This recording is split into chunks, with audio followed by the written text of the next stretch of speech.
La sargantana és que Jane Goodall va tenir oportunitat de fotografiar personalment durant la seva visita a la Dragonera pertanyen a una de les espècies endèmiques de les illes, la sargantana de les Balears.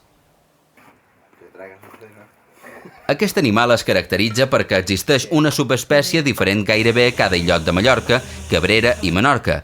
La seva distribució als illots i el fet que hagi desaparegut de Mallorca sembla que és deguda a la introducció de depredadors amb l'arribada dels humans, com les serps, moixos i petits mamífers. Algunes de les sargantanes més conegudes i abundants, les presents a la Dragonera i a l'illa Gran de Cabrera, ens permeten observar les clares diferències entre dues subespècies. La de Cabrera és gairebé negra i la de la Dragonera verdosa. Aquests animals mengen quasi de tot. Insectes, plantes, nèctar i pol·len de flors, llavors, qualsevol tipus de restes d'altres animals i fins i tot residus.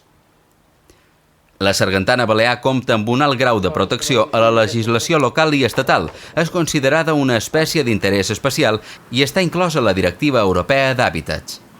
Actualment, les seves principals amenaces són l'alteració i massificació del seu hàbitat, l'ús de verins, així com la introducció de depredadors i espècies exòtiques.